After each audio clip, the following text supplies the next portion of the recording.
dije al inicio, hoy veremos acerca de lo que creemos en cuanto al tema de guerra y paz. ¿Qué cree Iglesia Bíblica acerca del tema de guerra y paz? Bueno, vamos a hablar sencillamente de 4 puntos. 4 puntos cortos que están basados en textos bíblicos, que ha sido la dinámica que hemos utilizado durante todas estas enseñanzas, y creemos en lo siguiente. En primer lugar, es el deber de todo cristiano buscar la paz con todos los hombres basándose en los principios de justicia. Entonces creemos que es el deber de todo cristiano, en primer lugar, buscar la paz con todos los hombres. Cuando digo todos los hombres, son todos los hombres, basándose en los principios de justicia. Y aclaro, no es solo el sexo masculino. Hombres, estamos hablando de la humanidad.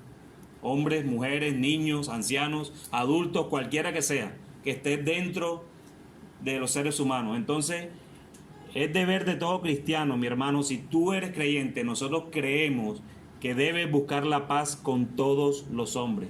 ¿Basados en qué? En los principios de justicia. Leamos entonces lo que dice Isaías capítulo 2, versículo 4.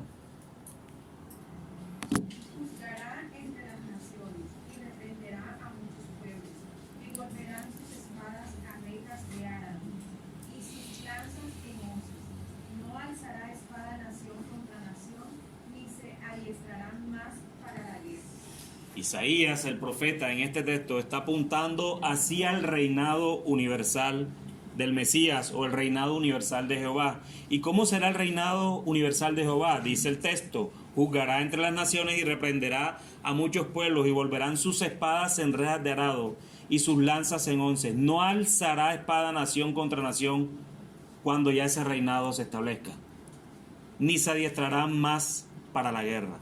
Entonces tenemos un Dios que su principio es la paz. Un Dios que nos enseña la paz con todos los hombres. Evidentemente, ese día, como lo vimos en la enseñanza acerca de los últimos tiempos, habrá juicio para justos e injustos, ¿cierto? En virtud de la obra de Cristo. A los que creyeron estarán a la derecha, a los que no creyeron estarán a su izquierda. Es así de sencillo, pero el principio de paz es de nuestro Dios. El principio de paz es de nuestro Dios. ¿Qué dice Mateo capítulo 6, versículo 33?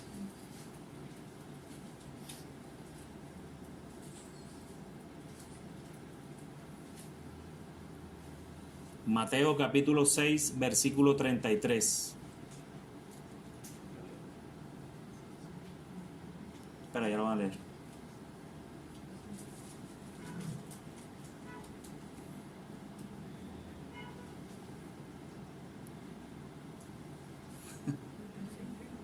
Dice, así que primero busquen el reino de Dios y su justicia, y se les dará todo lo que necesiten. El contexto de este texto, ¿cuál es?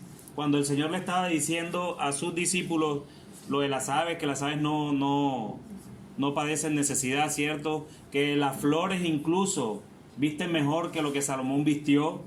Y cuando termina el texto, lo que Jesús les dice es: mas buscad primeramente el reino de Dios y su justicia. Es lo primero que todo creyente debe buscar, el reino de Dios y su justicia.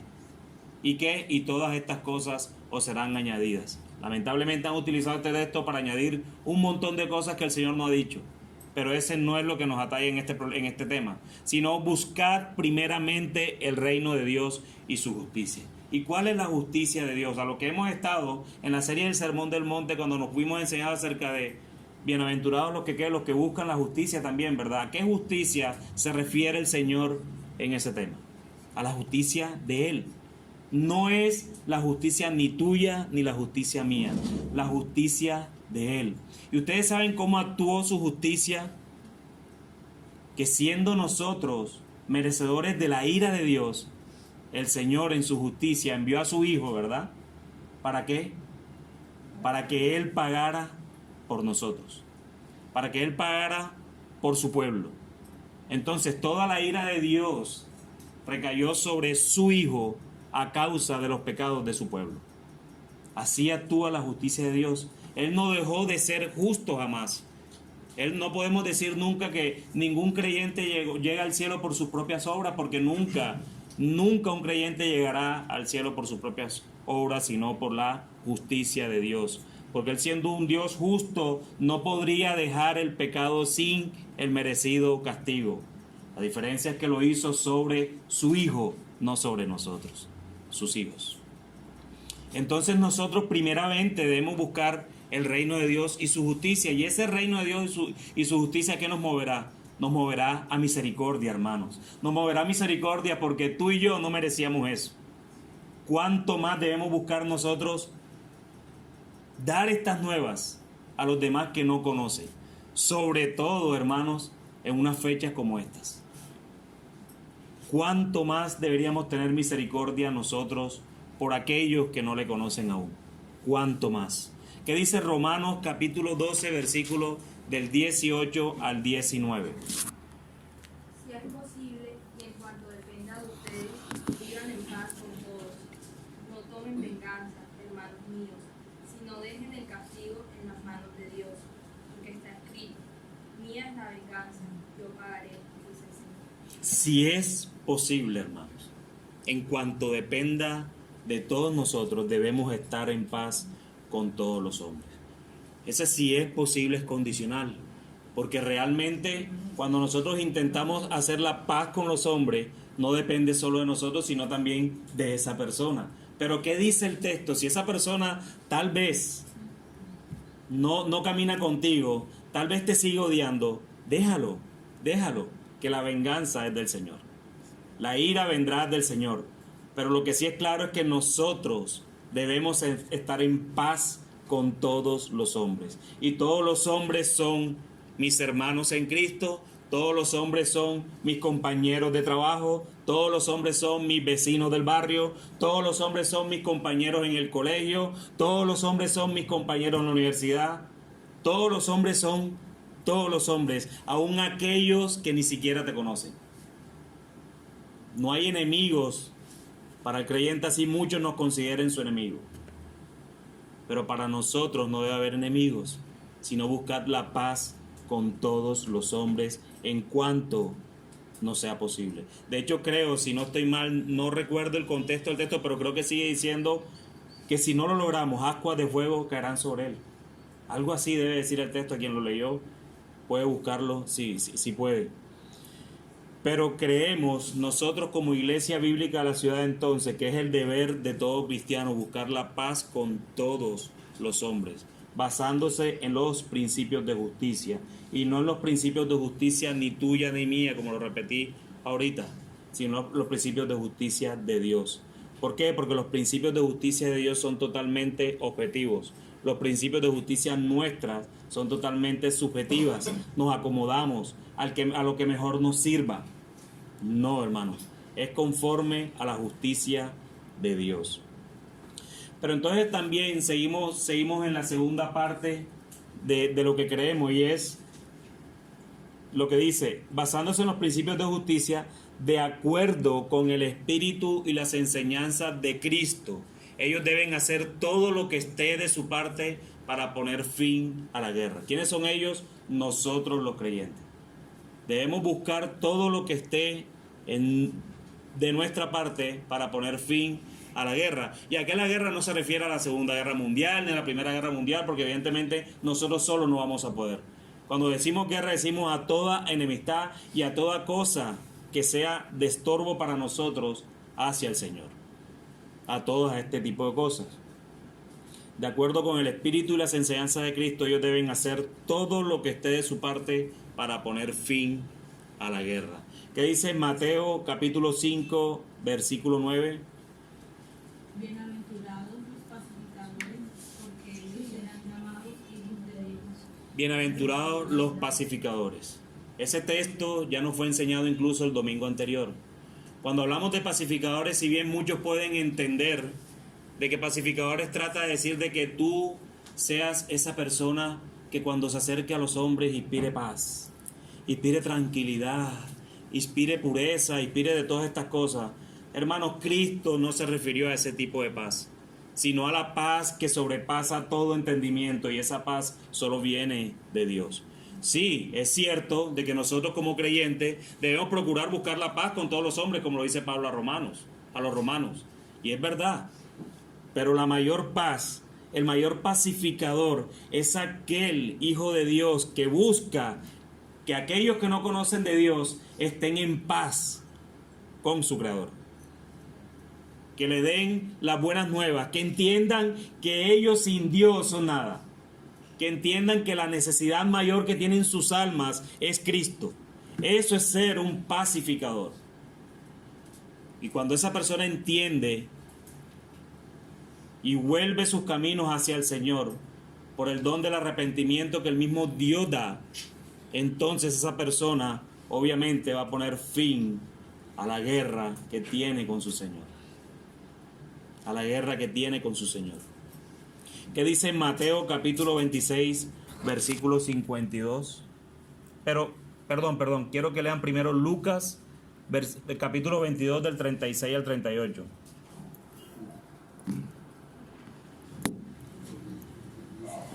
Y os digo,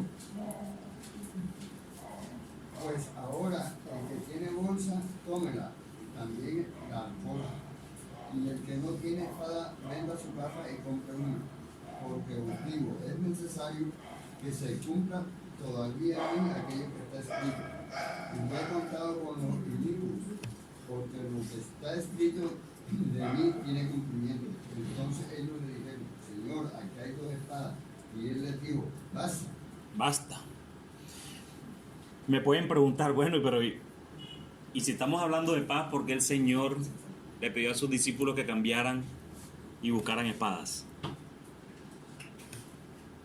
La verdad no sé. No, mentira, hermanos. ¿Por qué fui intencional en que se leyera primero Lucas 22 y no Mateo 26? Porque Mateo 26 después me dio la respuesta de eso. Mira que él dice, porque os digo que es necesario que se cumpla todavía en mí aquello que está escrito y fue contado con los inicuos. Pero antes dice, el que no tiene espada, venda su capa y compre una. Pero sus discípulos le dijeron, Señor, aquí hay 2 espadas. Y él dijo, bueno, basta, no necesitan más. Ya no fue necesario que vendieran sus capas, porque ahí habían 2 espadas. Pero ¿qué dice Mateo 26? Y que seguramente Lucas más adelante, después de esos textos, lo dirá también, pero Mateo 26, capítulo 26, versículo 52. Entonces Jesús le dijo, vuelve tu espada a su lugar, porque todo lo que tomen espada, a espada perecerá. Jesús evidentemente lo que quería dar era una enseñanza acerca de ello. Esto cuando leímos Lucas, eso es previo al arresto de Jesús. Cuando ya Judas llega, le da un beso, el beso de Judas, que se conoce popularmente. Ustedes no se han preguntado por qué Judas tuvo que besar al Señor. Sí, ¿Ah? una señal para los que lo iban a llevar, Era a señal. condenarlo. Pero ¿y por qué no pudo decir ese que está ahí? Porque llegaron más por primero al que yo besé, es el que se van a llevar. Bien, hermana, bien. Mateo, ese contexto se da en el arresto de Jesús, ¿cierto? Y cuando eso pasa, dice la Biblia que uno de sus discípulos sacó la espada, incluso le cortó la oreja a los que venían a arrestar a Jesús. Y Jesús lo que le dice es, vuelve tu espada a su lugar. Les había mandado a comprar espada, pero ahora le está diciendo, vuelve tu espada. Esto no es para eso, porque todo lo que tomen espada, a espada perecerán. Es más, sigue contando, nos sigue narrando el Evangelio de Mateo, que Jesús luego toma la oreja y vuelve y se la restaura al que le fue cortada. Entonces Jesús quería enseñarle a sus discípulos que esa no es la espada que Él les ha dado para con los hombres. La espada que nos ha sido dado para con los hombres a nosotros es la palabra de Dios. Y incluso el apóstol Pablo a los romanos le habla de esa espada, acerca de que lo vimos el jueves. Esa espada fue entregada a la nación, a los gobernantes, para que hagan justicia. Pero a nosotros nos fue dada una mejor espada, una espada de 2 filos, que es la palabra de Dios. Entonces creemos que de acuerdo con el espíritu y las enseñanzas de Cristo, ellos deben hacer todo lo que esté de su parte para poner fin a la guerra. Ustedes de pronto a estas alturas pueden preguntarse, bueno, ¿y qué pasa con aquellos hermanos cristianos que prestan su servicio militar o trabajan para la fuerza pública, en la policía, o sí, trabajan para esas fuerzas del Estado? ¿Qué pasa con ellos? Bueno, nosotros no estamos hablando de ese tipo de contexto. Creemos que eso es un trabajo y a ellos les toca tomar armas porque son militares o son policías. Pero no estamos hablando de ese tipo de trabajo. Estamos hablando de nosotros, los que no estamos en esa labor. Y que el Señor bendiga a esos hermanos que están trabajando en esas cosas también. Pero también sigue diciendo nuestro texto: el verdadero remedio al espíritu guerrero es el evangelio de nuestro Señor. La necesidad suprema del mundo es la aceptación de sus enseñanzas en todas las relaciones de hombres y naciones y la aplicación práctica de su ley de amor. Entonces, ¿qué creemos? Que el verdadero remedio a esa guerra, ¿cuál es? Es el evangelio de nuestro Señor Jesucristo. No hay otro. No hay otro. Lo único que puede poner una paz verdadera, duradera, permanente y eterna entre los hombres es el evangelio. Hermano, porque nuestro corazón es tendencioso a la maldad. Nuestro corazón siempre busca hacer lo malo. Nuestro corazón siempre va a estar o va a desear, o el corazón del hombre natural desea siempre hacer lo malo. Pero creemos que el verdadero remedio a ese espíritu de guerra es el evangelio de nuestro Señor. La necesidad suprema del mundo, mi hermano, que te quede claro esto en tu mente, la necesidad que el mundo tiene en estos momentos, la mayor necesidad que el mundo tiene es el evangelio de nuestro Señor. Es persuadir a esas personas, evangelizándolas, persuadir con las verdades de nuestro Señor, lo que el Señor ha hecho por este mundo caído. En todas las relaciones de hombres y naciones y la aplicación práctica de su ley de amor. ¿Qué dice Mateo capítulo 5, versículos del 38 al 48? Oíste que fue dicho ojo por ojo y diente por diente, pero yo os digo, no resistáis al que es malo, antes a cualquiera que te hiere en la mejilla derecha, vuélvele también la otra. Y al que quiera ponerte a pleito y quitarte la túnica, déjale también la capa. Y a cualquiera que te obligue a llevar carga por 1 milla, ve con él 2. Al que te pida, dale, y al que quiera tomar de ti prestado, no se lo rehuses. Oíste que fue dicho, amarás a tu prójimo y aborrecerás a tu enemigo. Pero yo os digo, amad a vuestro enemigo, amad a vuestros enemigos, bendecid a los que os maldicen, haced bien a los que os aborrecen, y orad por los que ultrajan y os persiguen, para que seáis hijos de vuestro Padre que está en los cielos, que hace salir su sol sobre malos y buenos, y que hace llover sobre justos e injustos. Porque si amáis a los que os aman, ¿qué recompensa tendréis? ¿No hacen también lo mismo los publicanos? Y si saludáis a vuestros hermanos solamente, ¿qué hacéis de más? ¿No hacen también así los gentiles? Sed pues vosotros perfectos, como vuestro Padre que está en los cielos es perfecto. Amén, mi hermano. Uno de los textos más duros en el Sermón del Monte es precisamente este. Oísteis que fue dicho. Cuando Jesús dice oísteis que fue dicho, no se refiere a la palabra de Dios, sino seguramente a la mala interpretación de los hombres. Ojo por ojo y diente por diente. Pero yo os digo, no resistáis al que es malo. Antes a cualquiera que te hiere en la mejilla derecha, vuelve también la otra, hermano. Estos textos como dan duro con nuestro orgullo.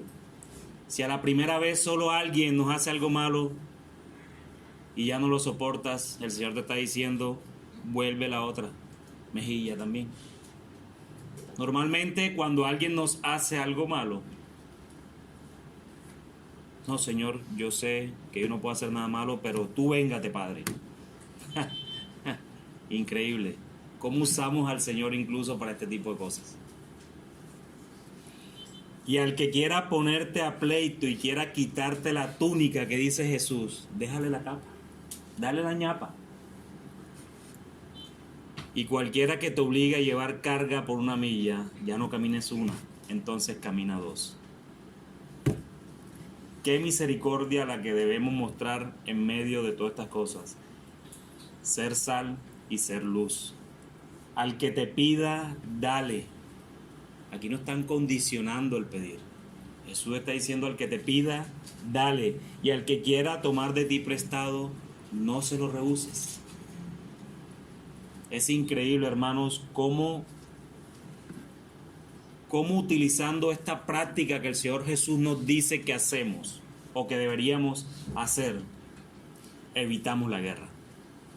Evitamos la guerra entre un creyente y cualquier persona que exista en la humanidad. ¿Por qué? Porque allí tú estás reflejando, cuando tú trabajas así, estás reflejando el carácter de Dios en tu vida. Miren, si hay alguien que merecía todo lo malo, éramos todos nosotros, de parte de Dios. Dios no tenía la obligación de salvarnos. Dios no la tenía. Dios no necesitaba ni de ti ni de mí para Él ganar su gloria. No, Él es glorioso porque Él es Dios. Él es Dios. Y si alguien mostró misericordia por estos hombres que estamos aquí, por estas mujeres y por estos niños, es el Señor. Ha permitido que estemos aquí. Ha permitido que cada respiro que tengamos sea por su misericordia. Ahora, ¿cuánto más nosotros debemos hacer lo mismo por los enemigos? Porque evidentemente cuando empezamos a leer todas estas cosas las puede hacer es un enemigo, nadie más. Y dice el Señor, no solo le pongas la mejilla, no solo camines con él 2, no solo le entregues la capa y la túnica, no solo eso, sino que amad a vuestros enemigos. Ámalo, ámalo. Bendecid a los que os maldicen, hacer el bien a los que os aborrecen y orad por los que los ultrajan y os persiguen. Mi hermano, te pregunto, ¿cuántas veces tú oras por tus enemigos, por aquellos que te declaran enemigos suyos? ¿Cuántas veces nos hemos puesto a decir, Señor, así como tu misericordia me alcanzó, que lo alcance a Él, Señor? Y que sea salvado por la gracia tuya únicamente. Y que pueda gozar de lo mismo que yo gozo contigo. Existen oraciones imprecatorias, sí. Esas oraciones en las que nosotros deseamos que el Señor haga justicia con aquellos malvados y todo, sí. Pero no creo que el texto esté hablando de eso. Está hablando de esos enemigos que tú conoces. Porque te está diciendo, amad a vuestros enemigos, bendecid a los que os maldicen. O sea, bendecid a aquel que te maldice, es una persona que tú conoces. Son relaciones. Así es, mi hermano. ¿Y para qué es todo eso? Para que seáis hijos de vuestro Padre que está en los cielos. Mi hermano, éramos enemigos. Él nos concilió con Él en virtud de la obra de su Hijo. Ahí, ¿qué hiciste tú? ¿Qué hice yo? No hicimos nada. Aportamos solo el pecado. Lo único que teníamos que aportar era la salvación. Pero Dios lo dio todo. Jesús, no estimando el ser igual a Dios como cosa que aferrarse, tomó forma de siervo. Caminó con la humanidad. Murió. Y hasta la peor de las muertes vergonzosas desde ese tiempo, hasta la cruz del Calvario. Y éramos enemigos. Y Él dio todo a sus enemigos. ¿Cuánto más nosotros debemos dar acerca de esa gracia que nos fue dada a nosotros? Porque incluso Jesús termina diciéndole, porque es que si ustedes aman a los que les aman, eso lo hacen hasta los impíos, eso lo hacen hasta los publicanos, eso lo hace todo el mundo. Hasta los malos aman a las personas que las aman. Eso no es ninguna gracia. Y si saludan a vuestros hermanos solamente, ¿qué están haciendo de más? No están haciendo nada. ¿No hacen también así los gentiles? Sed pues vosotros perfectos como vuestro Padre que está en los cielos es perfecto. Mi hermano, le acabo de dar un spoiler largo acerca de ese sermón del monte que no sé quién le tocará. ¿Qué dice Romanos capítulo 13 del 1 al 7? Actitud hacia las autoridades. Sométase toda persona a las autoridades que gobiernan, porque no hay autoridad sino de Dios, y las que existen por Dios son constituidas. Por consiguiente, el que resiste a la autoridad, al ordenado por Dios, se ha opuesto, y los que se han opuesto sobre sí recibirán condenación, porque los gobernantes no son motivo de temor para los de buena conducta, sino para el que hace el mal. Deseas pues no temer a la autoridad, haz lo bueno y tendrás el orden de ella, pues es para ti un ministro de Dios para bien. Pero si haces lo malo, teme, porque no en vano lleva la espada, pues ministro es de Dios, un vengador que castiga al que practica lo malo. Por tanto, es necesario someterse, no solo por razón del castigo, sino también por causa de la conciencia, pues por esto también pagáis impuestos, porque los gobernantes son servidores de Dios, dedicados precisamente a esto. Pagad a todo lo que debáis, al que impuestos, impuestos, al que tributo, tributo, al que temor, temor, y al que honor, honor. El jueves anterior, el jueves este que pasó, hablamos bastante de este texto por el tema del gobierno civil que nos tocaba. Y no voy a ahondar en este tema. Lo único que el Señor nos dice es que nos tenemos que someter a toda autoridad divina, a toda autoridad que Él ha puesto. Y el gobierno, hermanos, y hago aclaración en esto, gústenos o no nos guste el gobierno de turno, Él ha sido puesto por Dios. Es así de sencillo. Y tenemos que someternos en aquellas cosas que van conforme a la voluntad de Dios. Alejo. Y quizás este versículo respondería a la cuestión que dijiste ahorita, el por qué un cristiano en la policía o en el ejército. Así es. Ahí dice que es por razones de castigar el mal. Así es. Entonces ellos están haciendo una función de parte de Dios para que se mantenga el orden de nuestra sociedad. Para poder refrenar el pecado. Se supone que esa justicia es dada por Dios. Y Él instaura gobiernos para que ese pecado sea refrenado. ¿Ustedes se imaginan donde Dios nos hubiese dejado sálvese a quien pueda? Aquí estuviera devorándonos unos a otros. Porque nuestro corazón tiene la tendencia siempre a hacer lo malo. Y eso no lo digo yo. Eso lo dijo Pablo en Romanos capítulo 7. Que él mismo, ya siendo apóstol, queriendo, deseando desde el fondo de su corazón hacer lo bueno, terminaba haciendo lo malo. Porque ese es nuestro corazón tendencioso hacia el mal. Nuestro corazón tiende hacia el mal. Pero no es excusa delante del Señor, sobre todo para aquellos que hemos sido salvados por su gracia, en virtud de la obra de Cristo. ¿Qué dice Santiago capítulo 4, versículos del 1 al 2? Dice: ¿de dónde vienen las guerras y los pleitos entre vosotros? ¿No es de vuestras pasiones las cuales combaten en vuestros miembros? Codiciáis y no tenéis, matáis y hacéis de envidia y no podéis alcanzar. Combatís y lucháis, pero no tenéis lo que deseáis porque no pedís. Ahí está Santiago confirmando esto. ¿De dónde entonces vienen las guerras y los pleitos entre vosotros? De nuestras pasiones, de nuestros deseos egoístas, de nuestro egocentrismo. Las razones de las grandes guerras se han dado incluso por estas mismas cosas, de nuestras propias pasiones, de querer gobernar sobre otros injustamente. Codiciáis y no tenéis, matáis y ardéis de envidia y no podéis alcanzar, hermanos. Entonces creemos que el verdadero remedio al espíritu guerrero es el evangelio de nuestro Señor. La necesidad suprema del mundo es la aceptación de sus enseñanzas en todas las relaciones de hombres y naciones y la aplicación práctica de su ley de amor. Todas las relaciones de hombres, padres con hijos, hijos con padres, esposos, trabajo, colegio, universidades. En todas las relaciones, hermanos, en todas las relaciones se necesita el evangelio. En todas. Y la última parte de lo que creemos acerca de estos es que las personas cristianas en todo el mundo deben orar por el reino del príncipe de paz. ¿Qué dice Romanos capítulo 14, versículo 19?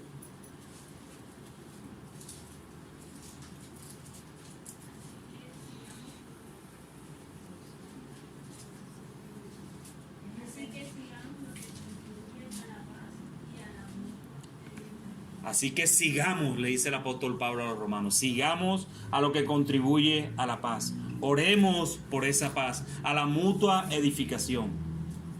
Tenemos que orar por esa paz, porque muchos hombres que no conocen del Señor, hombres y mujeres que no conocen del Señor, conozcan del Señor, porque esa es la verdadera paz para los hombres. Es esa paz, como lo dije al inicio, que sobrepasa todo entendimiento. Esa paz no la entendemos, porque esa paz no proviene de ningún hombre, esa paz no proviene de ningún gobierno, esa paz solo proviene de Cristo, solo proviene de Él, y es por esa paz que debemos orar, porque muchos hombres lleguen a esa paz.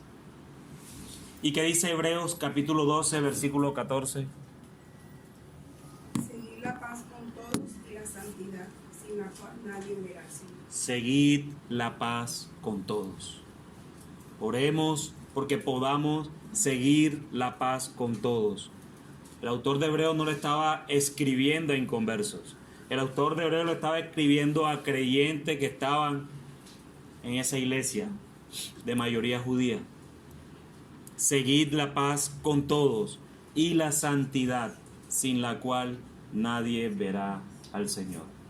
Entonces, en conclusión, hermanos, es deber de todo creyente buscar la paz con todos los hombres. No hay opción para ti, no hay opción para mí. Es deber nuestro buscar la paz con todos los hombres. Esto conlleva a que no podemos tener entonces resentimientos y odio por personas que incluso nos hayan hecho daño. Creyente, es para ti. Si hay alguien que te ha hecho daño, tú debes buscar la paz mientras te sea posible a ti. El creyente debe entonces aportar a la no guerra.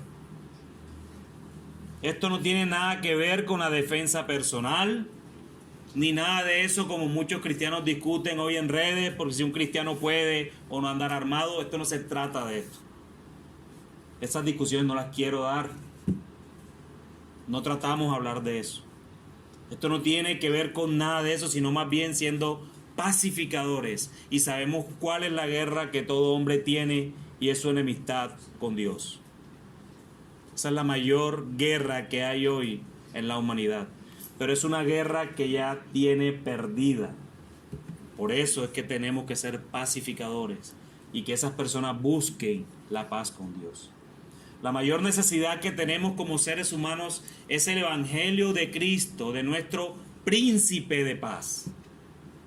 Los creyentes necesitan el Evangelio todos los días para las luchas diarias que tenemos con nuestra carne. Los no creyentes, porque su principal problema es que están enemistados con Dios. Todos necesitamos el Evangelio de Cristo. El Evangelio de Cristo no es una vez, el día que viniste por primera vez a la iglesia y confesaste tu pecado y dijiste ya, hasta aquí. No, el Evangelio de Cristo no es la puerta. Es la puerta, es el camino y es el final. Es la entrada a la gloria delante del príncipe de paz. Y debemos orar, hermanos, hacer la paz en cuanto nos sea posible y esperar a que nuestro príncipe de paz vuelva. Y allí Él no tendrá contemplación con aquellos que despreciaron su nombre. Oremos para que muchos puedan conocer a Cristo y encuentren una verdadera paz, y no la que dan los hombres, que es temporal y efímera